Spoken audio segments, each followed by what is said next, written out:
Here in our country, the elections are almost upon us, and we have been looking at the candidates for this general election.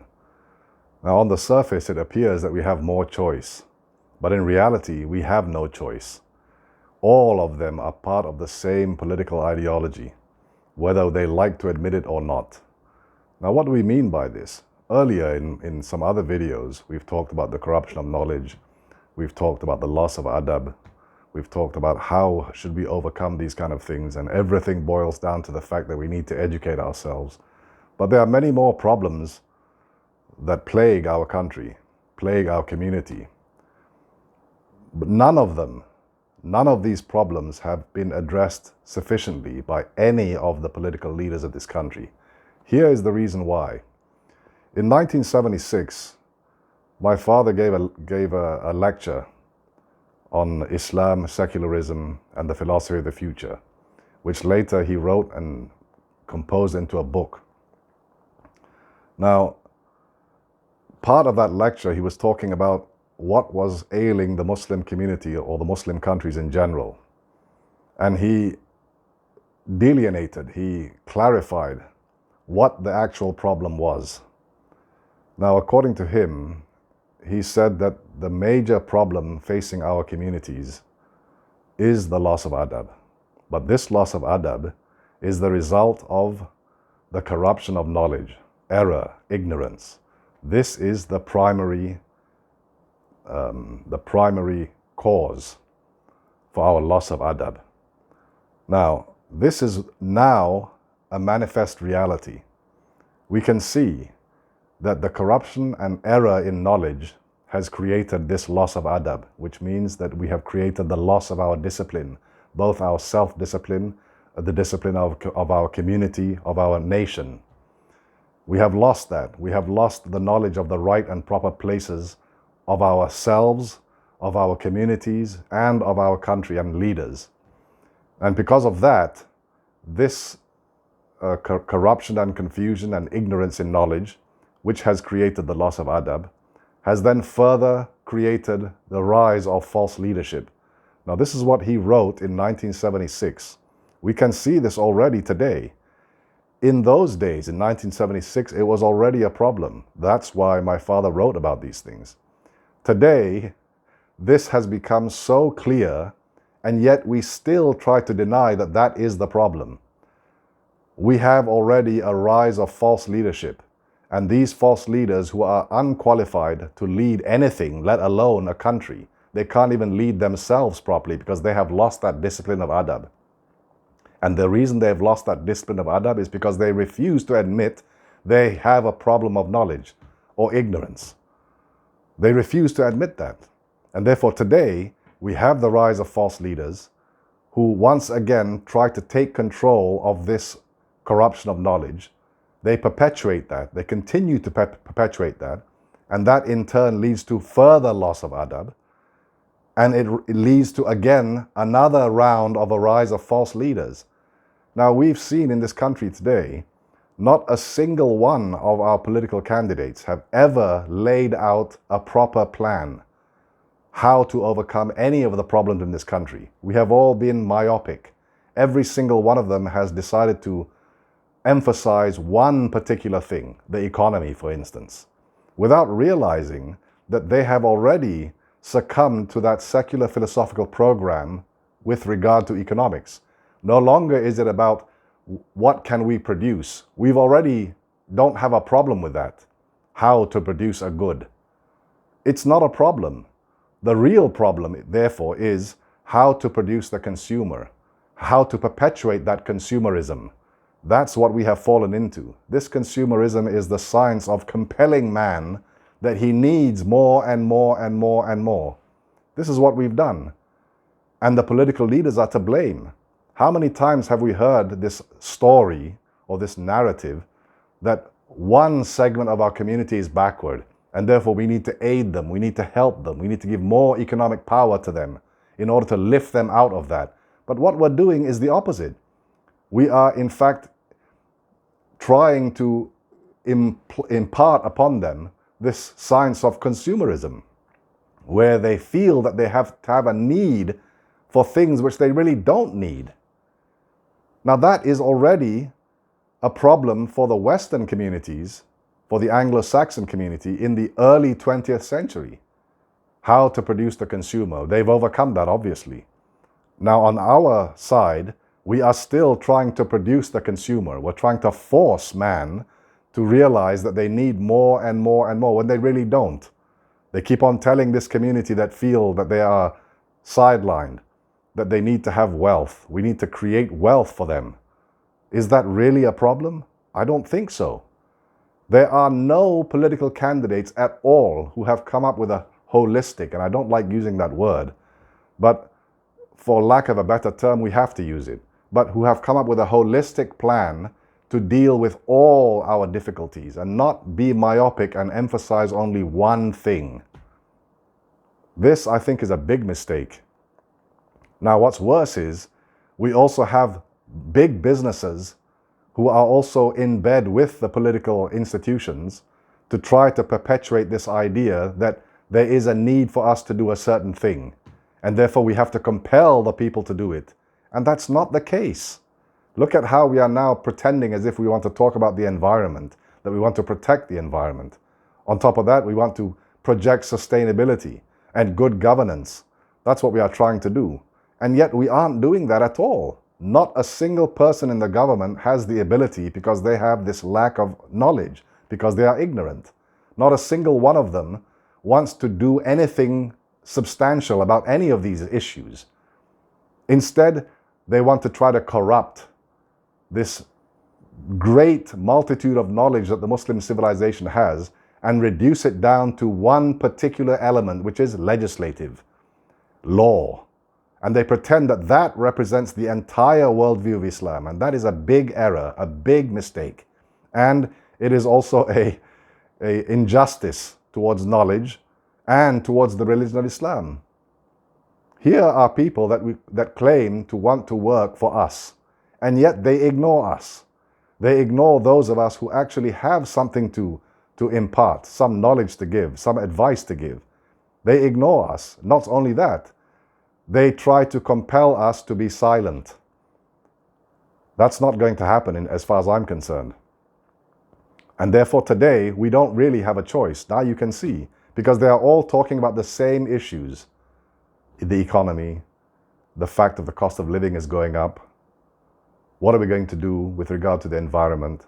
These are things which are really myopic, in my opinion. They don't have a clear systemic ideology. That, unfortunately, is what we suffer from today, precisely because we have the false leaders who are sitting in positions of authority and power, and they have no right to be there. And therefore, what do we do about this? Now we have become so disenfranchised. I asked a lot of the youth, are you going to go and vote? Some of them said yes, they will. Others said no, they're going to wait. It's a waste of time because they don't have choice. And they're right. You really don't have a choice because they all have the same political ideology. One wants to be sensitive about one thing, the other one's sensitive about another. Sensitivities. This sensitivity, especially among the new Malay, is a result of ignorance. It's because you are ignorant that you become so sensitive.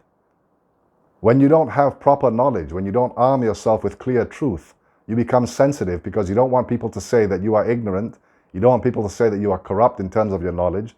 You don't want that because you feel insulted, because your ego is such that it cannot be insulted. This is the problem. Your sensitivities is because of your ignorance. And your ignorance and confusion is because you have lost your adab. In other words, you have lost your self-discipline.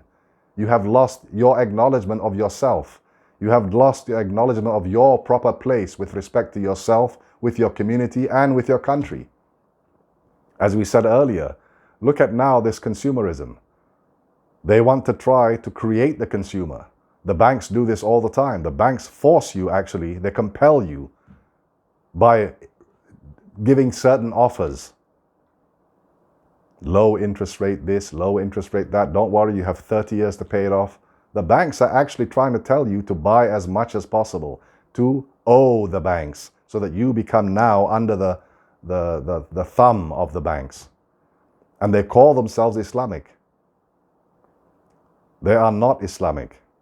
They are far from it, actually. They have already succumbed to that secular philosophy, or that program of secular philosophy, without realizing it.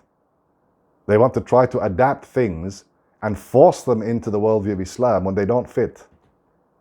Or they want to reduce everything to law, to legalities. They want to legislate everything. That is not Islam. Islam in totality is not a legislation. It is not legislative. It is not law alone.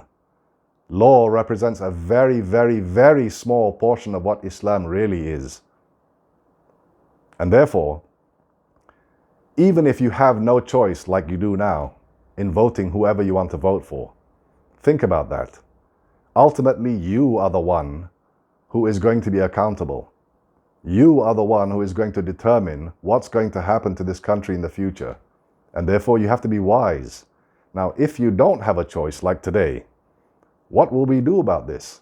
Somehow we have got to overcome this problem that we suffer from, and that is this ignorance, confusion, corruption of knowledge, loss of adab, and the rise of false leaders.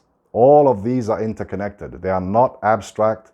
They are not independent of one another. They are all interdependent. Look at what we suffer from today. All our politicians are screaming at the top of their voice. There is no debate. What they do is they try to attract you by what they think is a charm. Their skill at oration. They think that's a good thing. But if you have no substance, it's just hollow. It's like what the Malay proverb says. A fool is like the drum that beats fast without realizing the hollowness. That is the Malay proverb. And yet they themselves don't realize that they have become like that. It's because of ignorance. Even the proverb said, a fool is like the drum that beats fast without realizing its hollowness. They don't realize that they themselves have become like that they are fools, they are ignorant. And they don't want to seek out the ones who know, they don't want to seek out those who understand, they don't want to seek out those who have a holistic projection of what the problem is today and how to fix it. When we speak about education, what do we need to do to fix our education? It is not one thing. It is a systemic problem. All of our institutions have become corrupt simply because of the fact that we have false leaders who are not qualified to lead, let alone lead a Muslim community. They take things and they corrupt these ideas, and then they project that as if that is what religion says, when in reality that is not what religion says. And all of them, whether they like to admit it or not, have fallen into this problem. Look at how we are talking about sensitivities, sentiments, feelings. Jalaluddin Rumi, one of the most famous Muslims of the past, he said, only those who share the same sentiments or the same feelings can overcome problems, not those who share the same language. I would agree with him. If you share the same sentiments, the same feelings, the same suspicions that something drastic needs to be done, that there is a big problem, and acknowledge that, and get the right people to lead, then we can start to begin to overcome our problems. Now we want to have a proper educational system, but we can't do so if we understand that the problem is a systemic problem, and it begins with those who are in authority and positions of power. They are not going to step aside to let the people who actually know and know they know to do their job to overcome this problem of education in our country. We have such an inferiority complex. We have more than 3,000 professors in this country, apparently. How did we become so jahil? How did we become so ignorant if we have this many professors? Which means that there's something wrong with the system itself. We are not having proper professors. These are just false professors. What about the people who have PhDs? One university in Malaysia has graduated 500 PhDs in a year. How is it possible? A PhD is not something that's supposed to be simple to get. It's a very difficult thing. You have to have proper qualifications in order to even to apply for a PhD. If you don't have them, how do you then graduate 500 people with PhDs? And these PhDs are completely useless. A lot of our politicians nowadays have PhDs. But look at them. Are they qualified enough? Do they know what they're talking about? They pretend that our problem is the economy. But the economy, the reason the economy is like it is because we have false leadership again. People who are sitting in the wrong places, in places of authority, where they shouldn't be. That needs to be overcome. You, the voter, has to start. You have to demand choice and not allow politicians to choose for you, which is what they're doing. Where is the debate in our country? Where is the debate between the citizen and the leader? Where is that debate? Why don't we have any debates? Is it because they can't take a debate? Because they know that if they debate, they'll be exposed for what they truly are, and that would be the ignorance that they are, the ignorant people they are? Yes. Why not debate certain issues? Because they say it's too sensitive. Don't debate religious issues. We are not talking about theology. We're not going to debate theology. We already understand that each of us has a different theology. Other issues, why can't we debate those? What is so sensitive about that? Especially if you are a Muslim and you claim that the Islamic civilization is the richest in terms of the compilation of knowledge, books, learning. Why can't we debate? Why can't we argue? No, we shouldn't argue because it's sensitive. But like we said earlier, sensitivity arises from a gross ignorance. Now the youth are thinking that they are the ones who are going to hold the key to the future. But this generation, is it really going to aid us in overcoming the problem if this generation has already been infected by the previous generations, the ones who have suffered from ignorance, corruption of knowledge, loss of adab, and the rise of false leaders? How are they going to overcome that without realizing it for themselves? Therefore, they need to seek out those who understand, who know what they're talking about. Get advice from them, learn, and take those difficult steps. You have to. Consumerism is like political ideology today, where consumerism forces man to believe that he needs more than he actually does. Political ideology today is like that too. They try to force you into believing that their politics or their brand of politics is the right path, the right method, and therefore if you betray that, then you are not a good citizen. But that's what consumerism says. A good citizen is not one who is good and grateful to his country, but rather who is a good consumer. That is what a good citizen is, as far as consumerism is. And therefore today, also with political ideology, a good citizen is one who follows the political ideology, who succumbs to that, who kowtows to it. Are we going to allow that to happen? Where is your freedom? Where is your independence? You are not independent. We can talk about being independent for 70 over years. We are not really independent. Our minds have been captured by this secular philosophical program without even realizing it. And when we say the secular philosophical program, we mean this corruption of knowledge, ignorance, the loss of adab, and the rise of false leaders. And remember, this was written by my father as early as 1976. And until today, no one has acknowledged the truth in it. While it is glaring and staring at you in the face, you still refuse to acknowledge the truth in what he has written. Next time we can continue with a longer version, perhaps. Thank you very much for your attention.